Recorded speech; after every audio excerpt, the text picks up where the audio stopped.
and welcome everybody. Nice to see you on the Moderator Endpoint Management Summit. Please keep your mic mute during the presentation and ask questions in the chat, and we will answer it at the end of the session. The session is recorded, so if you don't want to be recorded, you are free to leave.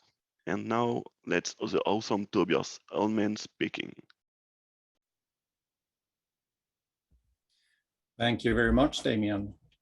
Hi, everyone, and welcome to the session Manage macOS plus Community Tools. I am so happy to see so many people here, and I am really grateful to be here and talk with all of you about managing macOS in Microsoft Endpoint Manager and with some of the community tools that are available. First of all, a big thank you to all of our sponsors. Without you, this event would not have been possible. So a big thank you.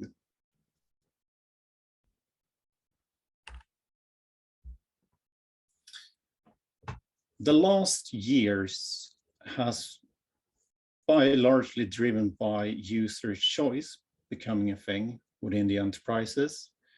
The users can, to a greater extent, choose the device they prefer to work on. And in regards to this, macOS has taken a bigger position within the enterprise. And that comes with challenges for organizations of all sizes. And maybe you're just about to get started and would like to get some tips and tricks. Or maybe you have been managing Macs for a while in Microsoft Endpoint Manager. Either way, this session will give you insight into how you can best manage macOS in Microsoft Endpoint Manager together with community tools to provide a truly great end user experience.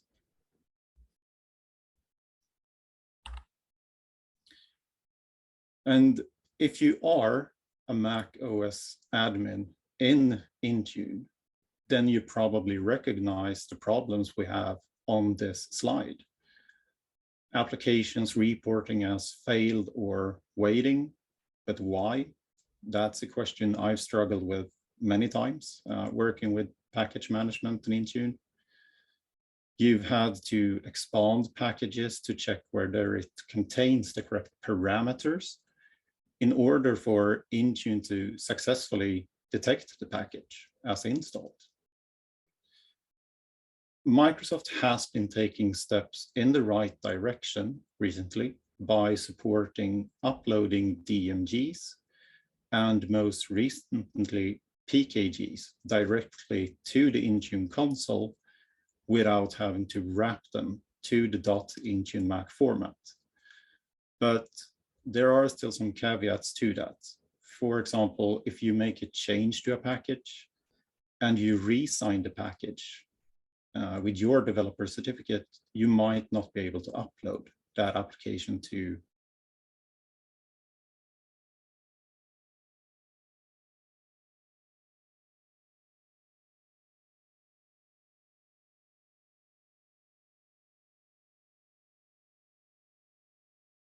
cannot stop it. You have to embrace it to be an attractive employer for younger talents who are used to working on these types of devices. So it's not just for designers and developers anymore. Many people, including myself, are more comfortable and feel more inspired when working on macOS. And more often than not, there's a knowledge gap within the IT department on how to manage macOS devices. It's something that many has never done before, and it's new. So it does require a new mindset. And you cannot and you should not set up the same policies and configurations or the mindset for macOS that you have for Windows. Windows and Mac are fundamentally different. So you have to think about it differently when you set up your strategy for macOS.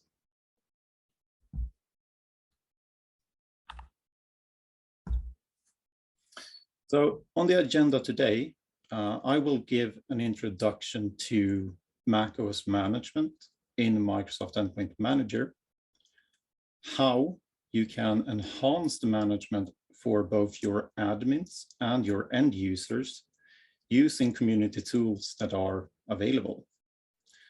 And also then showing some of these community tools, which are my favorites.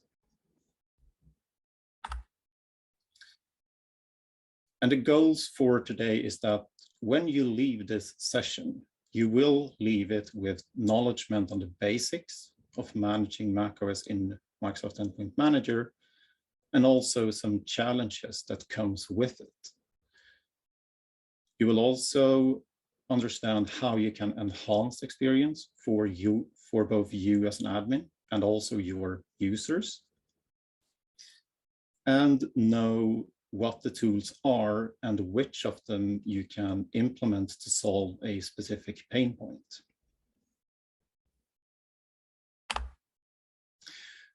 My name is Tobias Almen.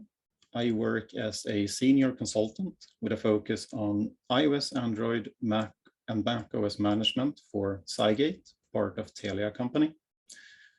I am a Microsoft MVP for enterprise mobility and official contributor in the Modern Endpoint Management LinkedIn group.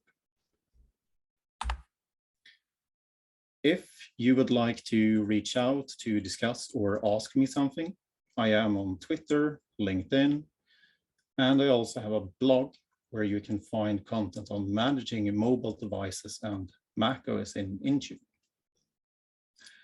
If you scan the QR code, you'll get to my link tree with links to all of these places. So you don't have to memorize them right now. You can just scan the QR code.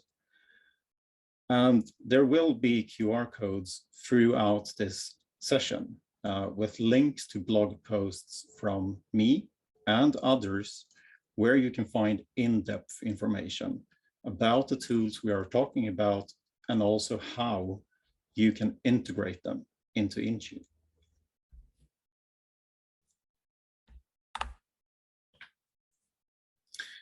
So looking back, the last few years has rapidly shifted. How we work from anywhere is the new normal. We can work from home, from a cafe, from a ski resort, it doesn't matter.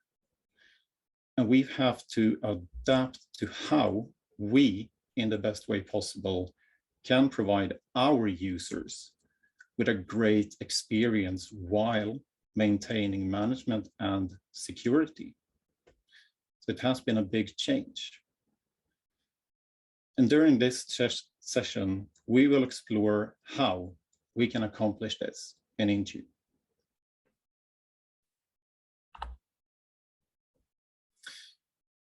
While focusing on Intune to do this today, this might not be the right path for your specific needs. If you're an Apple shop, you might be using JAMF today, and there's absolutely nothing stopping you from keep using those tools. You can still use JAMF. You can integrate JAMF and Microsoft 365, so you can get conditional access on devices which are not managed by Intune. And the tools we're going to look at, they are also capable to integrate with other EMM vendors.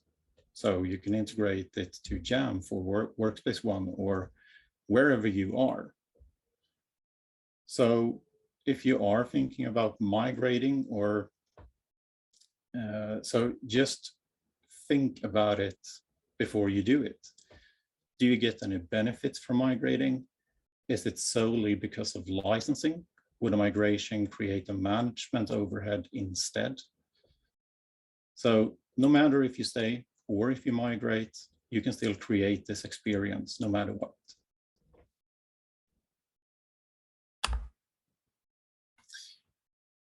So what are the tools available? First, it's not a community tool per se, but it's a fundamental piece in your macOS management strategy. Apple Business Manager and Automated Enrollment, formerly known as DEP, has been around for quite some time. Yet, I know surprisingly many who are not using it to its full potential. There's only a handful devices in there. And there might be a reason for that, and we'll come back to that. But Apple Business Manager allows you to enroll devices without having to touch them from an IT perspective. So you can send a new device to the user, they unpack it, sign in, and it's enrolled. And that is a truly great user experience if you are working remotely. And using Apple Business Manager, you can also provide your fleet with applications. So applications in the Mac App Store, in this case. And even if they are not free, you as an organization can still buy the license and own the license. So you can revoke the license from the user if they should leave the company. And coming back to why some organizations might use this to only a small extent is because devices might not have been bought from a reseller, which is authorized to register devices into Apple Business Manager. And recently, Apple released this functionality. So you can now register macOS devices to Apple Business Manager if they were not bought from an authorized reseller.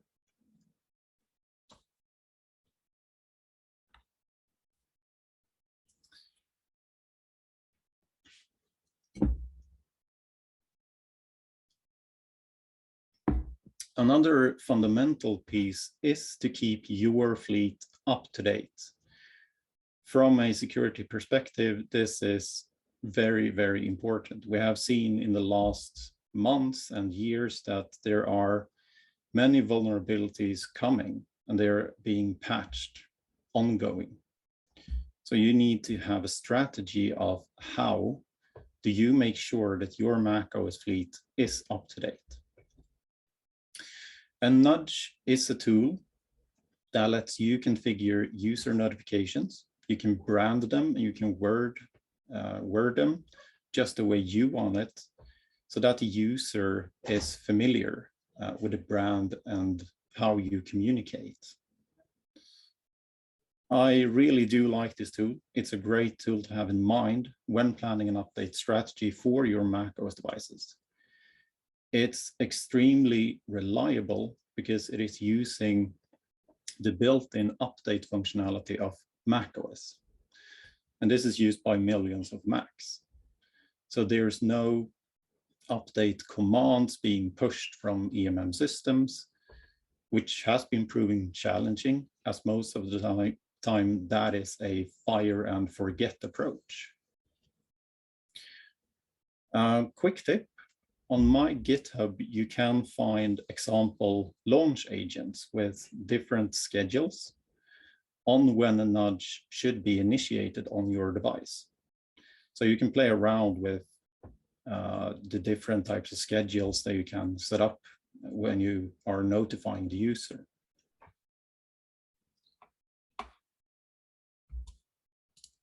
And looking more into detail of the notification that we get from Nudge, which of these two notifications would you take action on? I would probably take action on the bottom screenshot here.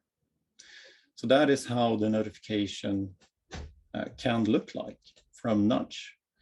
You can give the user much more detailed information than you have ever been able to do when managing updates. So the only thing the user has to do is click update device. That's it. And they can see how many times they have deferred, which version they are on today, And you can put in your own notes or whatever that you like to put into this notification to the user.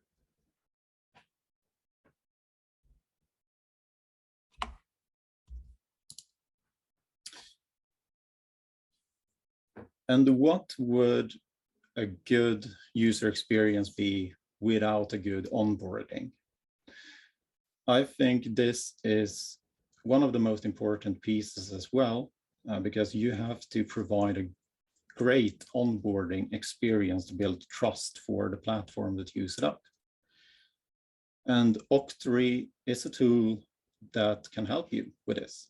It's an onboarding tool which is extremely customizable. It has built-in support for JAMF, Workspace ONE, Munki, and applications being installed through Apple Business Manager.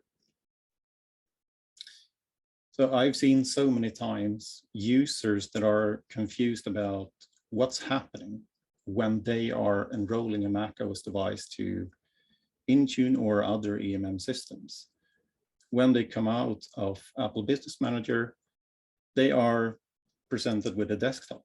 They have absolutely no idea that applications are being installed in the background.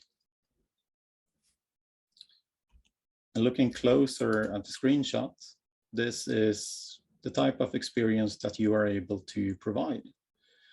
This is an example that I set up in my environment. So I'm monitoring applications being installed through Apple Business Manager and Munki in this case. On the right side, so we have a welcome message and the app install status. And on the left side, you can provide a web page with getting started, tips and tricks. It can be a PDF, it can be a video, whatever that suits your organization's needs.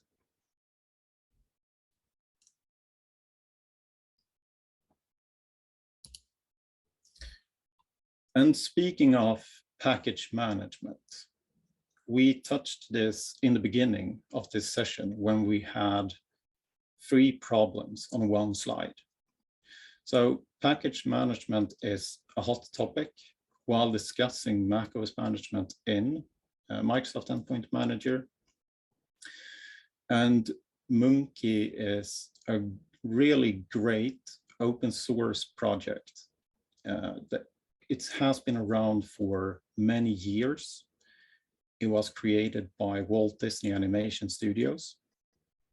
There are a lot of large organizations all over the world that are using this tool. And it has a great community. So that really builds trust for me, and it shows that it's scalable. So you can install PKG packages, DMG packages, almost whatever package that you want to have. And it uses a web server-based repository. So you can put this in an on-prem setup, or you can have it in the cloud. It's up to you.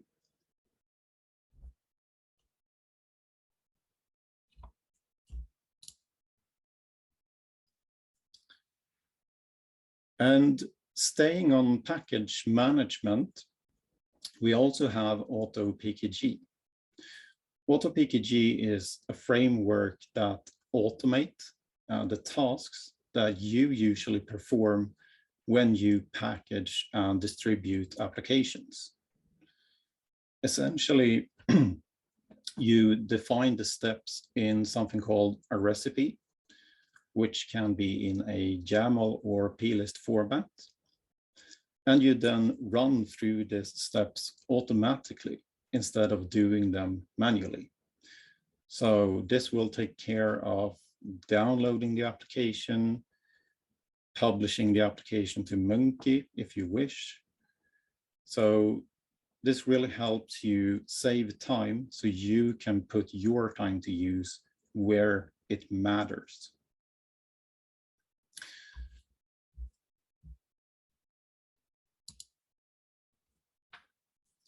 And what would our strategy be without being able to report? Yes, We have basic reporting in Intune. We can get some serial number information, hardware type, some basic things. But we can't really drill deep. And this is where Munki Report can help you. You might think by the name that you can only do reports on Munki, but that's not the case. There are extremely many modules that you can use in Munki Report. So you can get reports on disk usage, battery health, if the device is registered to Apple Business Manager, and a lot of other things. And that allows you to get insight into how the user's devices are performing, so you can be proactive. For example, maybe you have many devices with drastically reduced battery health.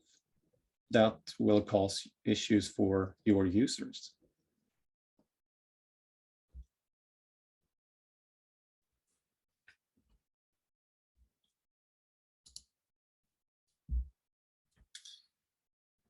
We will soon get to the demo section.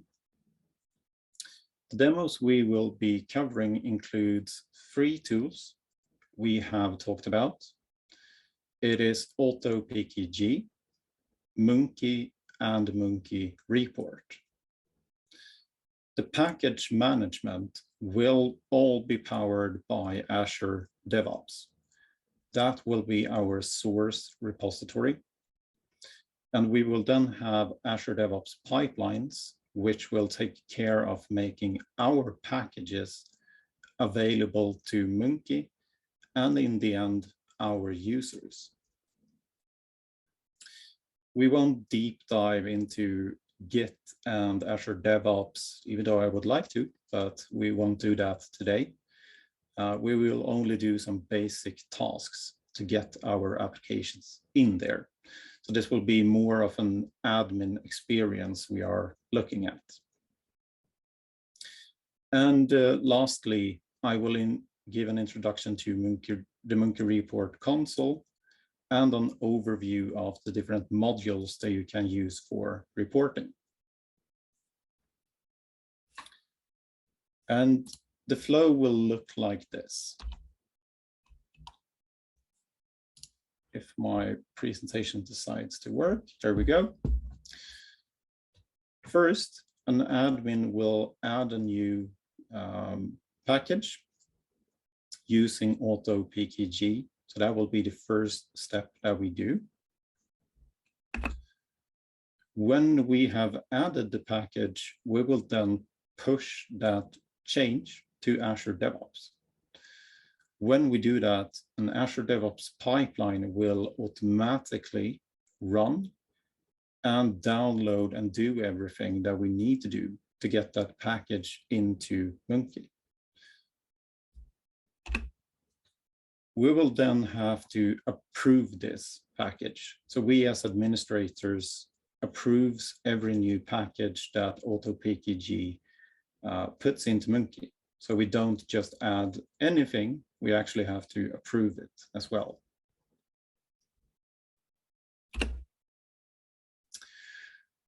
And once that is done, the package will be available to your macOS devices that are using Munki. And at that point, automatic updates will then be applied to this package. So that's one important thing here. When you add the package, for example, Chrome, you only need to do it once. You can then run AutoPKG on a schedule to automatically update the package. AutoPKG will find a new version for you and make that available. So you won't have to do it yourself.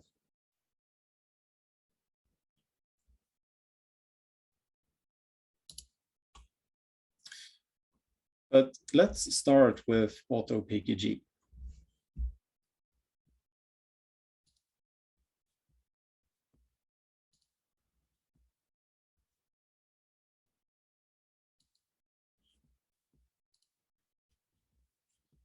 Damien, let me know if you can see my desktop.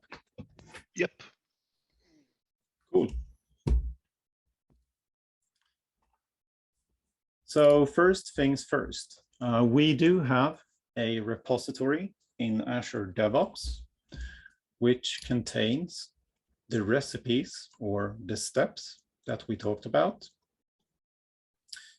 And we also have a pipeline, which will take care of uploading the package and making it available to Munki. The first thing that we will need to do is clone this repository so that we have it available locally. And to do that, we go to More Actions, click on Clone, and copy the URL.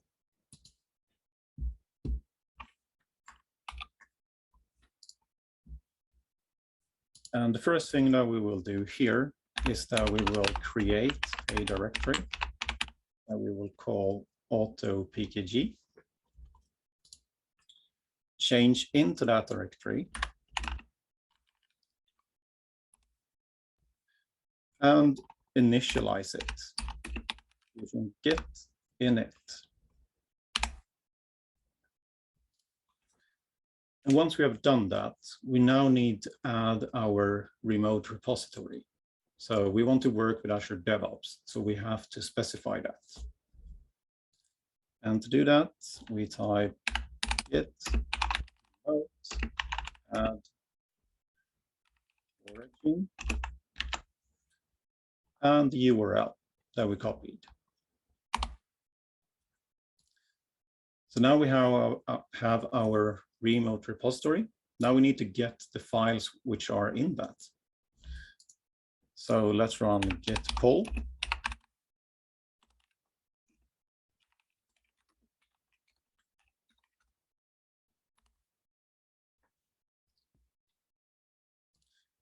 And we can see that we now have the repository available locally on our device.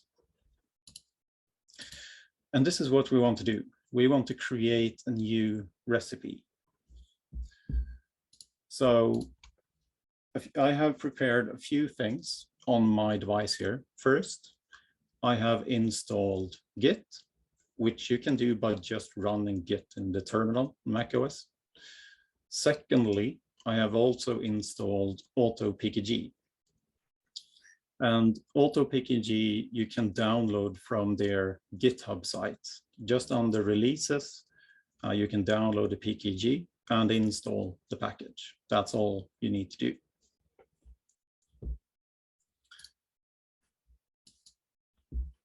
So to use auto-pkg and create recipes that we want, you can type auto-pkg make recipe.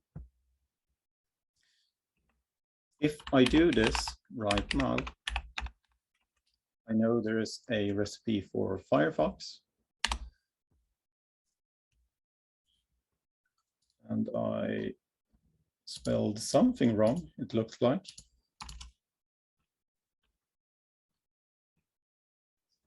Sorry.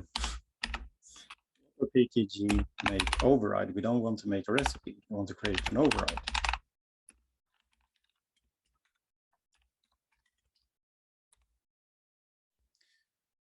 We can see that it saves the override to our local user directory.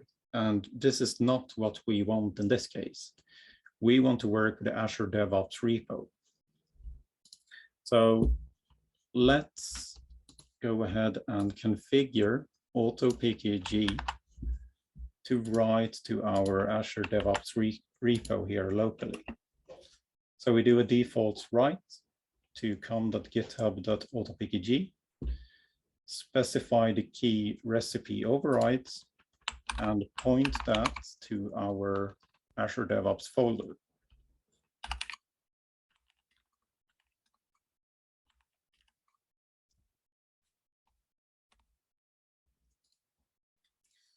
And also, we need to add a repository to look for recipes in. And in this case, we will use AutoPKG's own repository. There are a lot of repositories out there, so I strongly suggest that you have a look at what is available. And you can even create your own ones. But to add a repo, we just have to type AutoPKG repo add and the URL. And that's it. Now we can create overrides. And if you want to see which recipes are available in a repository, you can type AutoPKG list recipes. So this gives you an index of all the different recipes in here. So you can see we have the .munki recipes. And this is exactly what we need and want to make our packages available. And let's continue with Firefox. So we will add Firefox as an override.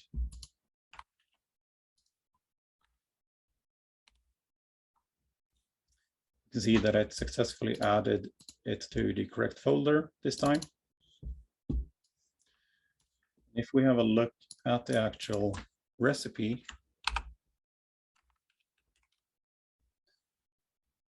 you can see we have some keys here, which are Munki specific keys. For example, in this case, we are publishing this package to the testing catalog. So we're not just pushing this to production and hoping for the best. We are actually pushing it to a testing catalog, where we as administrators are able to verify that the package works as expected. So since we have that, we can now go ahead and push the changes to our Azure DevOps repo. First, we need to add the files we have changed. I'm just going to add all in this case. Create a commit. And we added Firefox. And we can then push it.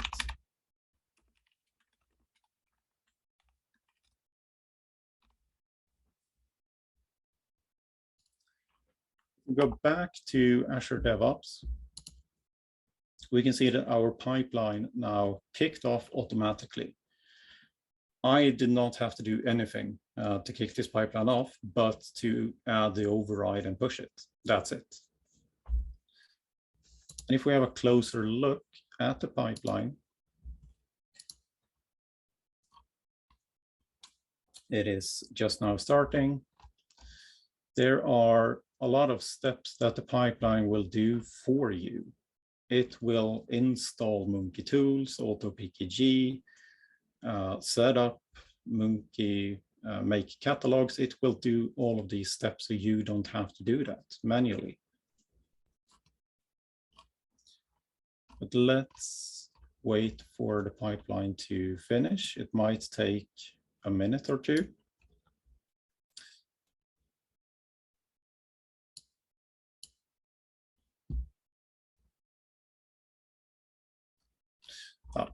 We can come back to it later.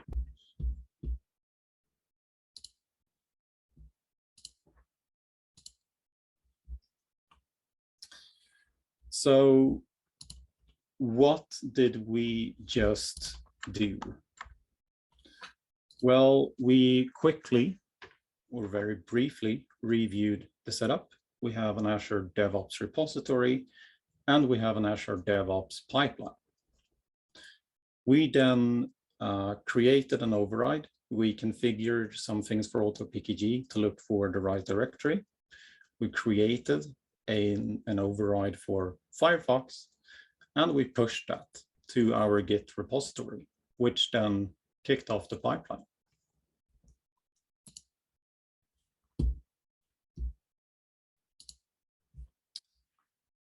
And next up will be Munki. So in this demo, we will be working with Munki admin to distribute the package we added earlier with AutoPKG.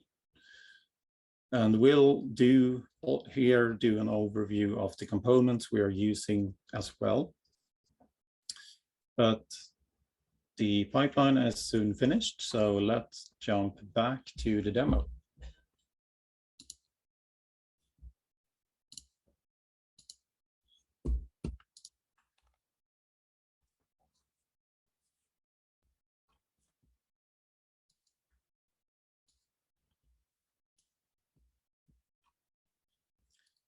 And it's just finishing up. And there we go. Also, this AutoPKG pipeline is configured to use an Azure or a webhook into Teams. So we publish a message to Teams when something happens in AutoPKG. So we can follow along if it is successfully adding packages, if something has failed, which versions has been updated, etc. So you as an admin is always informed about what's happening.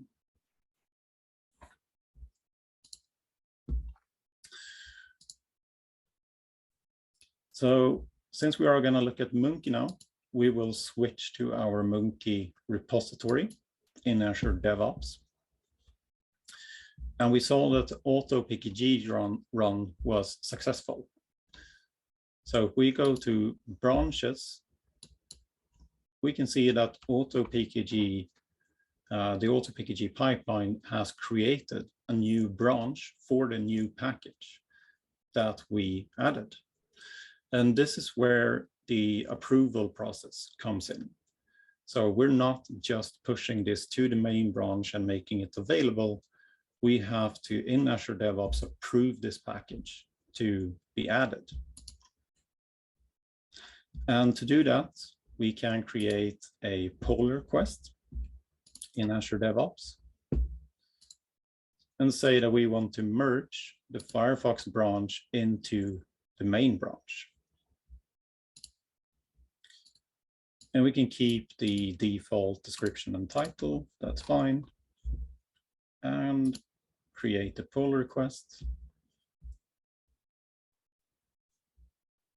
And complete.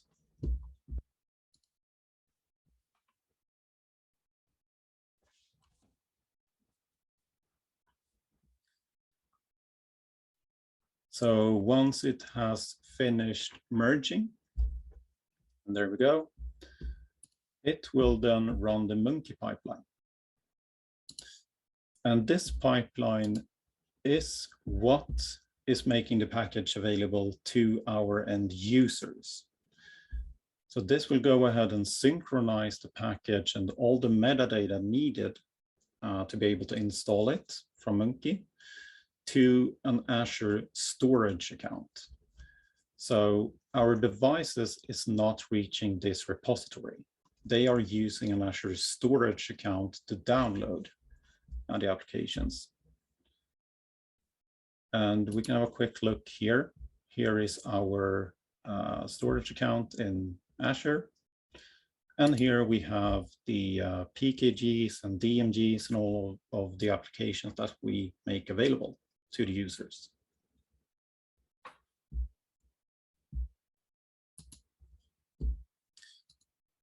Let's see where we are in the pipeline. It is just about to finish. And there we go.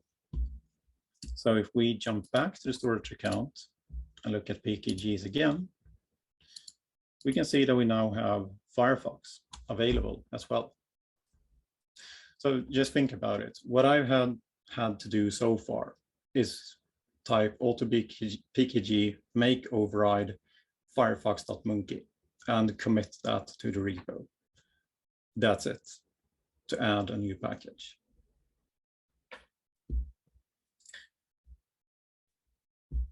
But since we want to have a closer look at the package using Munki admin, we have to clone the Munki repository to our local machine as well, just like we did with the AutoPKG repo.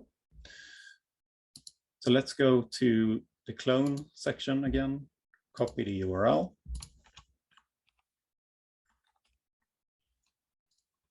And this time we will create a directory for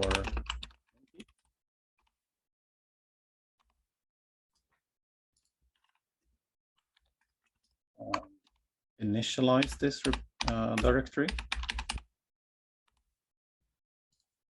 and add the remote again, this time for Munki.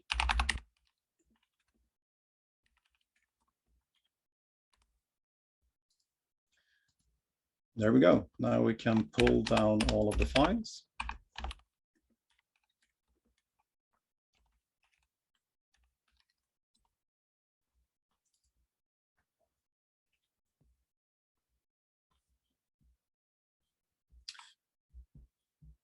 Takes a few seconds to download.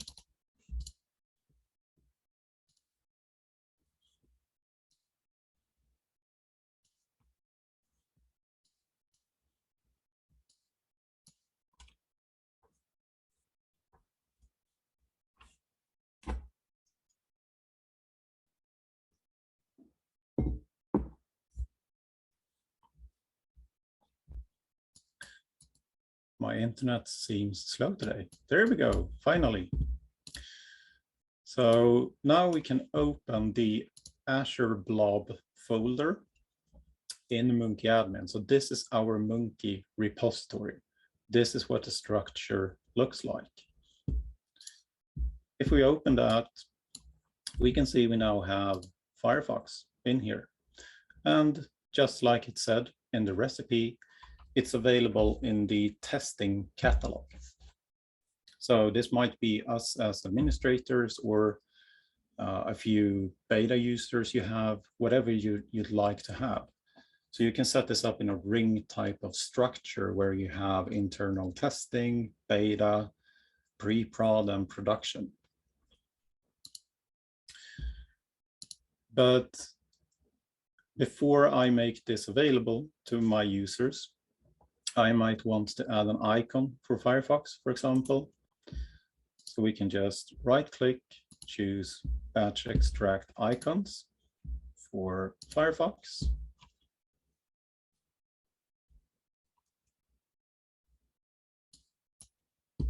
So this will go ahead and automatically extract an icon for the package if it can be found, which it found in this case. And if we look at the package, here we have all of the information available. So the location of the installer, what type it is. You can even go in here and add pre and post install scripts. And you can also create requirements. So if this package requires another package, you can add that as well. So there's a lot of things that you can do within Munki admin with a package. But in our case, let's just add this to the production catalog. We know that this package will work. So we'll save the changes we have done. And we will then, just like we have done before, create a commit to push the changes to our Munki repo in Azure DevOps.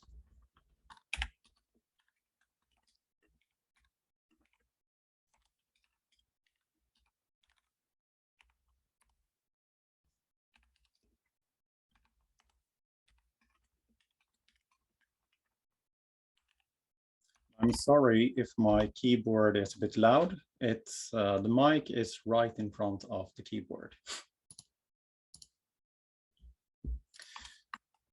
But when we have pushed, the pipeline will once again kick off and apply the changes. So the Mac devices which are connecting to Munki will see these changes within the managed software center application.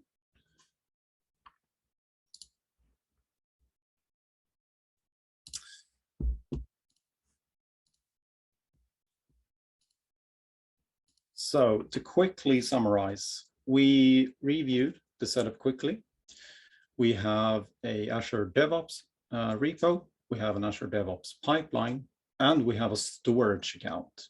That is our production storage for the applications that are available to our users. We quickly touched Munki admin. We saw that we can modify packages, we can move them between catalogs and add icons, etc. And we then pushed the changes that we made to our Azure DevOps repository.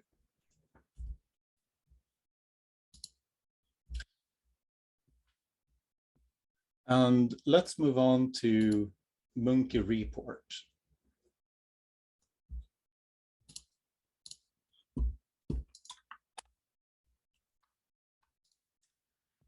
So this is the Munki report console. We can see that we only have one device. This is my demo test environment. So we can see that I registered 6 days ago. Right away, you can see some basic information here. We can see that we have no errors in Munki. So we know that applications are working just fine. They can be installed. We can see free disk space, uptime, pending installs, and some other things. But if we look at the reports, there's a lot of things. Tobias? Yes. Just to inform you that it remains 5 minutes. Okay, then I will power on. Thank you, Damien. So since we have 5 minutes left, we will have just a quick check here for which I cannot see at the moment. They're listings, I'm sorry. Here you have reports. If we go into batteries, you can see the battery health of your fleet that quickly.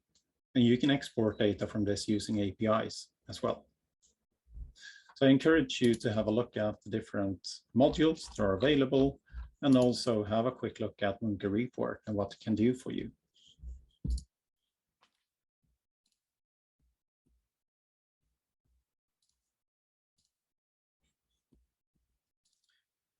And in the end, once all is done, this is what your end users will see. They will have the managed software center application where they can find the applications you've made available. And if you look at the top, you can see company portal and support. These are things which I have added myself to this application. So company portal launches the company portal app on the device, and support takes them to a support webpage. So you can customize the Managed Software Center app as well.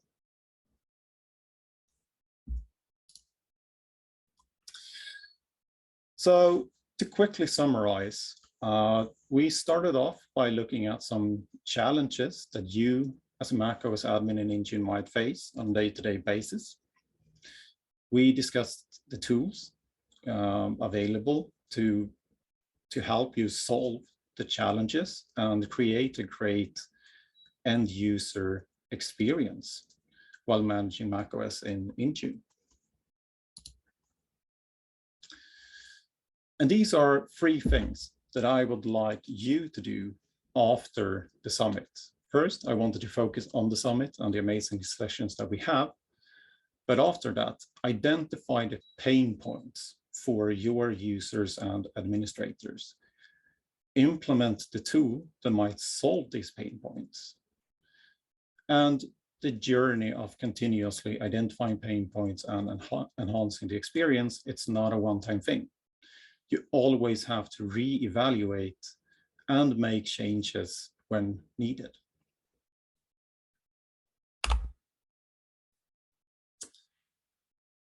So, Damien, do we have questions? Yep, you have 6 questions. First one is, how can we manage macOS device without a cloud solution? Without a cloud solution? Yep. So then you would have to look at a tool which you can use on premise, like Workspace ONE, for example. You're still able to use Workspace ONE as an on-premise type setup. So yeah, that would be my suggestion. Also JAMF, by the way, I can do that. Okay, thank you. Second question is Nudge versus Your Notify. What are the main difference?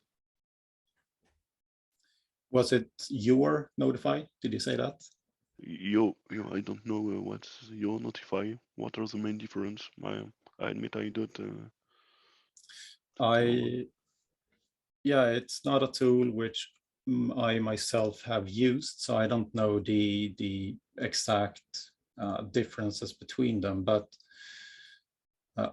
so in Nudge, for example, you're able to set deadlines of when application or updates should be installed.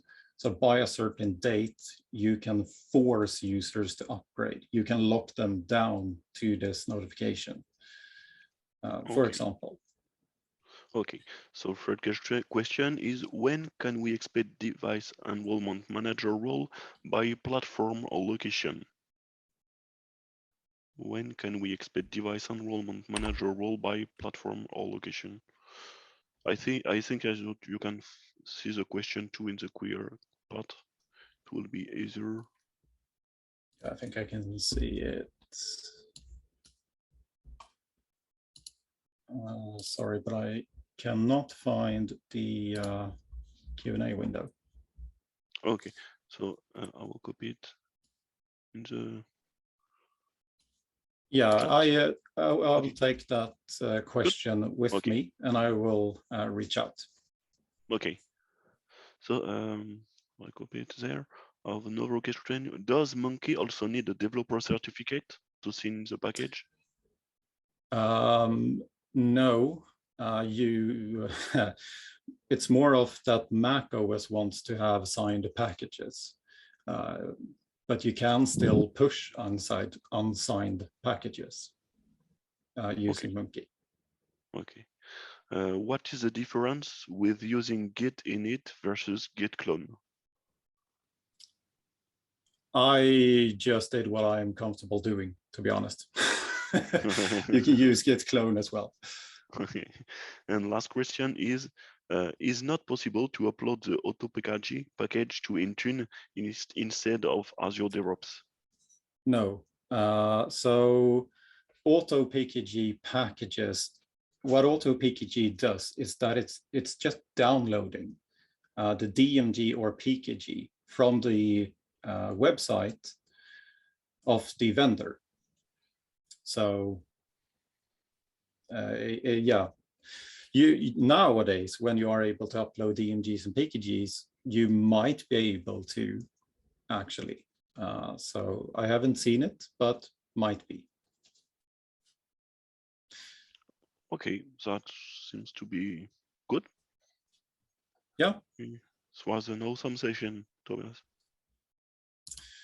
Yeah, and thank you very much, everyone, for listening to me. And I wish you a fantastic rest of the day and a fantastic summit. Thank you so much. Thank you, Tobias. Thank you. Bye-bye. Bye.